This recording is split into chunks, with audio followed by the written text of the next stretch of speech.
Tidak perlu waktu yang banyak untuk memahami apa yang terjadi dengan kehidupanku sekarang. Aku, Caroline, seorang gadis berumur 16 tahun, hanya menginginkan kebahagiaan sebagaimana layaknya remaja lain yang seumuran denganku. Tidak ada satupun dari mereka yang peduli padaku. Mereka sibuk mengejar rutinitas mereka. Aku hanya berjalan dan berjalan sepanjang sore ini, menyusuri jalanan ini tanpa arah dan tujuan. Bahkan, untuk hal yang sekecil apapun, aku tidak pernah merasakan bahagia. Baju kesayanganku, satu-satunya hadiah yang pernah diberikan papa untukku pun diambil oleh adikku. Apa salahku jika aku tidak rela memberikannya pada adikku? Mama lebih sayang dia. Dia dimanjakan dan dibela oleh mama. Semua yang kulakukan salah-salah di mata mama. Jika mama tidak pernah menginginkan kehadiranku, lantas mengapa ia memilih untuk melahirkanku? Aku tak ingin pulang. Setiap papa pulang dari kantor, selalu saja berkelahi dengan mama. Aku tak tahu persis apa yang menjadi masalahnya. Mama hanya berteriak-teriak bahwa aku ini tidak pantas disebut sebagai anaknya. Mama memaki papa dan selalu menyalahkan papa atas kehadiranku. Ya, karena aku adalah anak yang dilahirkan di luar keinginan mereka. Karena sewaktu masih pacaran, aku sudah terlanjur datang di perut mama. Papa terpaksa menikahi mama untuk menutupi aib ini. Sementara mama tidak pernah puas dengan kehadiranku. Karena aku, mama terpaksa berhenti kuliah dan menjadi ibu rumah tangga. Capek, papa berangkat dulu, papa bekerja kayak begini. Ya udah, kita cerai.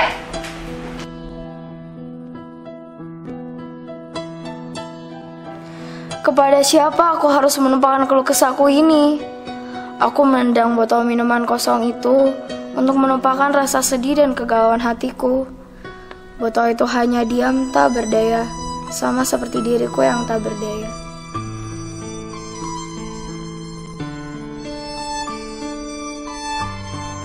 Kupikir sekolah adalah tempat yang paling aman untuk berlindung dari semua rasa tidak aman ketika aku berada di rumah.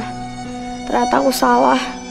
Sekelompok anak yang bergabung dalam geng populer kerap menjadi ketakutanku. Aku tidak tahu apa yang membuat mereka menjadi begitu berpengaruh di sekolah. Aku milih untuk diam dan tidak mau mendekati mereka. Apa yang kutakutkan kemudian menjadi kenyataan. Saat aku duduk membaca di kelas, mereka merebut buku yang kubaca dan makiku dengan kasar. Mereka berkata, aku so rajin dan tukang cari muka.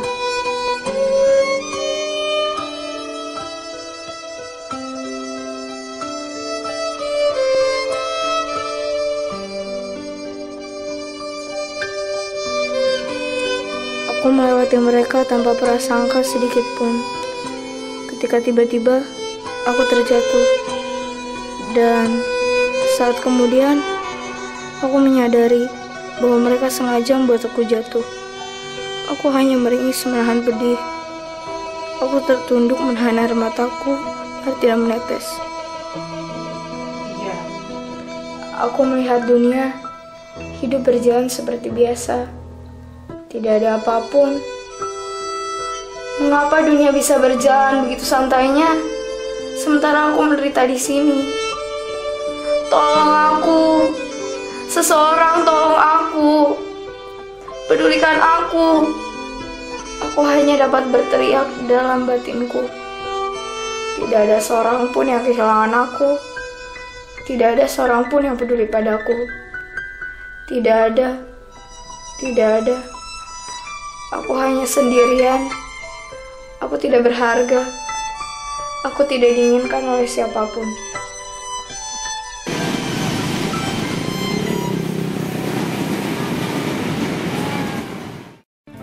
Tiba-tiba ada yang menepuk pundakku.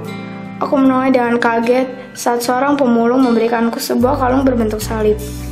Seketika, mataku dan pandangan di sekelilingku dikaburkan. Salib itu terlihat begitu jelas sekarang. Saat aku berjalan pulang, aku melihat sekelompok anak muda. Mereka mengenakan kalung salib, seperti kalung yang diberikan pemulung tadi. Aku dapat melihat dengan jelas betapa wajah mereka dipenuhi damai dan sukacita. Aku ingin merasakan kembali sukacita dan kebahagiaan seperti mereka.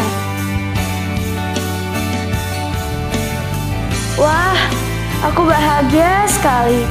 Aku mengerti sekarang. Salib adalah bukti kasih terbesar Tuhan Yesus dalam hidupku. Pengorbanannya jadikanku berharga.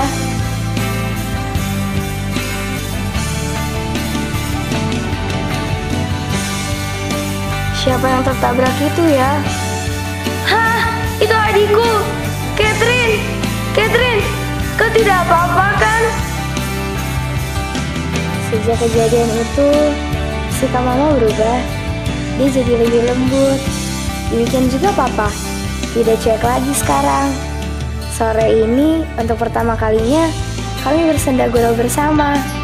Wajah mama, papa, dan adikku dipenuhi dengan sukacita. Ketika Tuhan Yesus ada dalam hatiku, ternyata hidup tak sesuai yang aku pikirkan. Aku mampu mengasihi teman-teman yang tadinya bersikap jahat padaku. Ketika aku diubahkan, mereka pun diberkati dengan hidupku. Kami bersahabat karib sekarang. Terima kasih Tuhan Yesus untuk salib-Mu.